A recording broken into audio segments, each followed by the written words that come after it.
I got so much motherfucking design on right now. Break it down, bring it back, make it clap. I got 3 old thoughts, new block, where that day. Bitches on my line, and you know. Teks laporan hasil observasi adalah teks yang berisi penjabaran umum atau laporan berupa hasil dari pengamatan. Teks laporan observasi juga disebut teks klasifikasi karena memuat klasifikasi mengenai jenis-jenis sesuatu berdasarkan kriteria tertentu. Struktur teks laporan hasil observasi terbagi menjadi 2. Yang pertama ada pernyataan umum dan yang kedua ada aspek yang dilaporkan.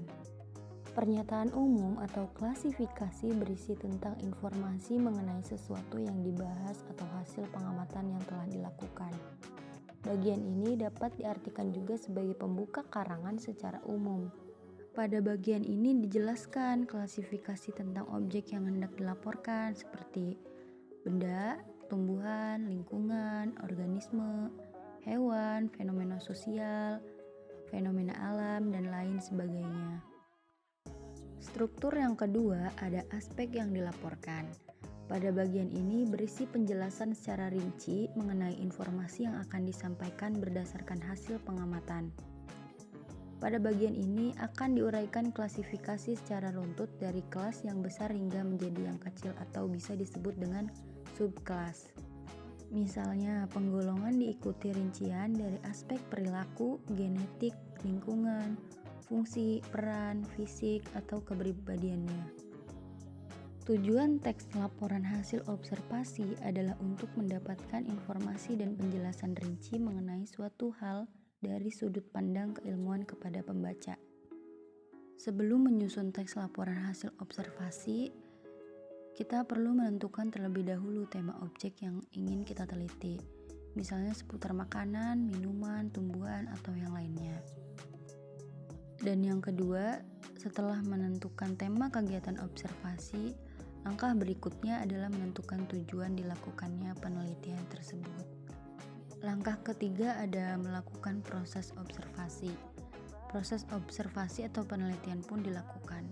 Pastikan kita melakukannya dengan teliti dan hati-hati, supaya hasil yang diperoleh sesuai dengan prediksi dan akurat. Langkah yang keempat ada menyusun kriteria aspek yang harus dilaporkan.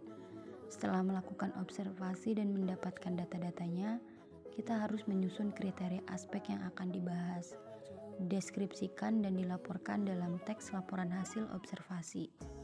Langkah yang kelima yaitu mendeskripsikan unsur-unsur yang dijelaskan sesuai aspeknya. Dimulai dengan mendefinisikan atau mengartikan aspek yang dipilih berupa pernyataan umum. Jangan lupa juga untuk menggunakan kaidah kebahasaan kalimat definisi pada bagian ini. Langkah yang keenam ada melengkapi teks laporan hasil observasi dengan data dan gambar.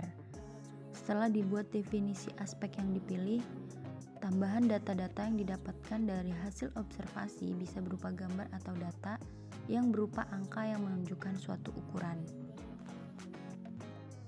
Langkah yang terakhir ada membuat simpulan hasil observasi.